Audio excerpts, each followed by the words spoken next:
السلام عليكم ورحمة الله وبركاته، أهلا بكم.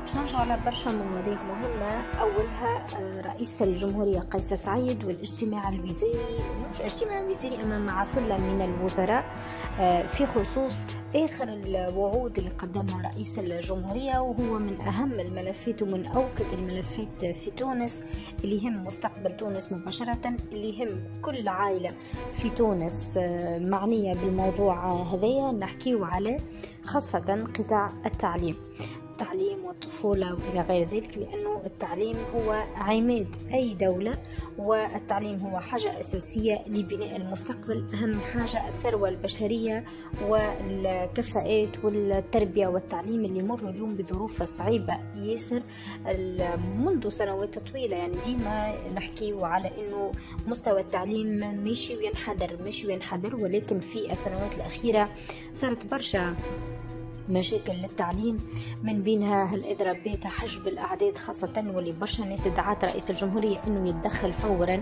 في هالموضوع هذا. رئيس الجمهورية حكى في ذكرى وفاة زعيم الحبيب بورقيبة نهار 6 أفريل، حكى على التعليم وضرورة إصلاح جديد للتعليم، وحكى فيما بعد في إحدى المدارس في أكودا، وقال بأنه باش يطلق استشارة وباش يشاركوا فيها برشا وزراء المعنيين بالأمر، وباش تكون حاجة مشتركة بيناتهم الكل وكل الأطراف تشارك، باش من بعد حتى وزير ما يجي يبدل وحده.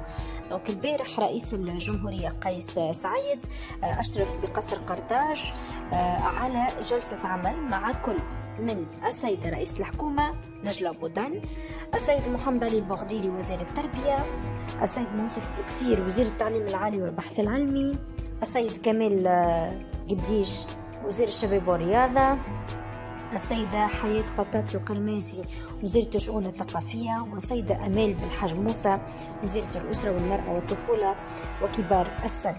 اللقاء هذا يتناول موضوع الاستشارة الإلكترونية اللي أعلن رئيس الجمهورية على تنظيمها حول إصلاح التربية والتعليم، وأكد رئيس الدولة على أنه الإصلاح لا يمكن أن يكون كاملا إلا إذا تم وفق مقاربة شاملة تهم كل مراحل التعليم، وأنه أي خطأ يمكن أنه يحصل ليس من السهل تداركه إلا بعد سنوات، وأنه أي ثمار لهذا الإصلاح لا يمكن جنيها إلا بعد عقود. وذكر رئيس الجمهورية بالمناسبة بما تزخر به تونس من ثروات بشرية تعتز بها في العالم كله وتتسابق العديد من الدول لاستقطابها.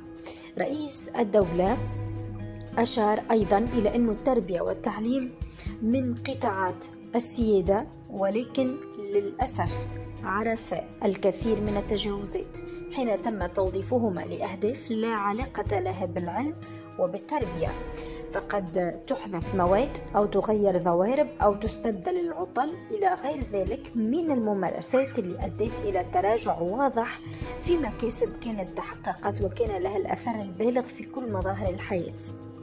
أكد رئيس الجمهورية على أنه إدراج المجلس الأعلى للتربية والتعليم في نص الدستور لم يكن من قبيل الصدفة على الإطلاق، بل جاء انطلاقا من قناعة راسخة بأهمية العلم والتربية في حياة المجتمعات.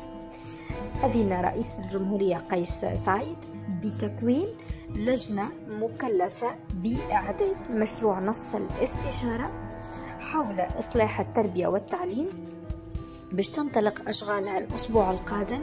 ستضم في عضويتها ممثلين عن الوزارات الحاضرة في هذا الاجتماع، بالإضافة إلى ممثلين عن وزارة الشؤون الدينية، وزارة التكوين المهني والتشغيل، علاوة على مختصين في علم الاجتماع.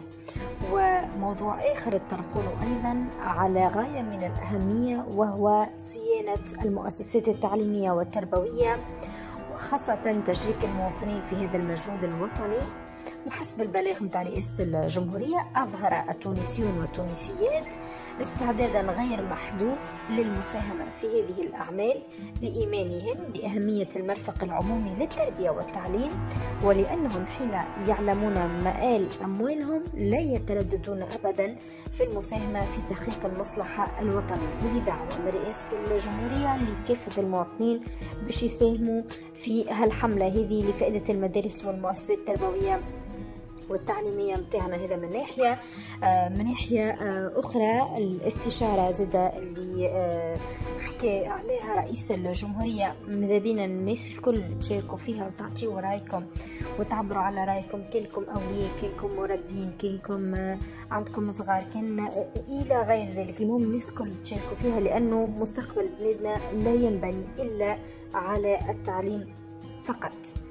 في موضوع آخر نحكيه على السيارة الممنوحة لوزير الشؤون الدينية. فما حكم قضائي يصدر في الموضوع هذا. أعلنت عليه موزايك البارح وقالت بأنه قرار قضائي يصدر نهار الخميس قضى بإعادة السيارة الإدارية الممنوحة لوزارة الشؤون الدينية إلى أحد مستودعات الحجز التابعة للديوانة التونسية في ولاية بن عروس. حسب المعطيات اتحصلت عليها موزايك، فإنه قاضي التحقيق بالمحكمة الابتدائية في بن عروس المتعهد بملف السيارة الإدارية المسندة إلى وزير الشؤون الدينية إبراهيم الشيبي استمع إلى شهادات إطارات ديوانية من بينهم المديرة العامة للديوانة التونسية، واتخذ بعد ذلك قرار بإرجاع السيارة إلى مستودع حجز تابع للديوانة في ولاية بن عروس إلى حين البت في الإشكال المتعلق بها. حسب معطيات موزايك، فتم بتاريخ الجمعة 7 أفريل تنفيذ قرار قاضي التحقيق، وتم فعلا إرجاع السيارة إلى مستودع الحجز التابع للديوانة في بن عروس. طبعا الناس الكل تبعتوا الضجة اللي صارت على السيارة هذه. ممكن الناس اللي معناها ما سمعتش الحكاية فقط نعاودوا نلخصوا الموضوع. هي يقول مواطن انه يعيش في الخارج، جاب سيارة الى تونس، اشتريها من المانيا، بدل الأوراق في فرنسا ودخلها الى تونس باش يخليها عند امه. نهار وقفت الكهرباء طلعت انه المرأة الأولانية اللي شرت الكهرباء في ألمانيا ماهيش مخلصة البنكة، يعني شكيت الدار البي ام دبليو وهما تحكموا فيها عن بعد وعطلوا السيارة هذية. تعطلت انا، مشيت هزتها معناها باش تصلحها. المهم خديتها الديوانة وحجزتها وقلت لها امورها مش قانونية، سوي وضعيتك واجي هز كهربتك.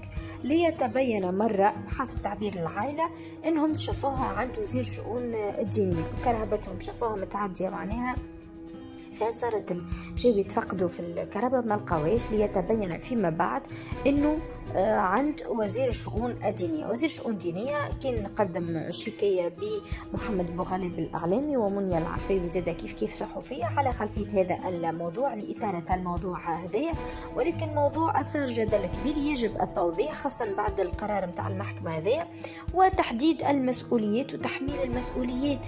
نعرفوا موقف رئيس الجمهورية قيس سعيد من هذا الموضوع، ومن يبقى معناه انه يبقى ديما بعيد على الشبهات ويتعامل مع ناس بعيدة على الشبهات.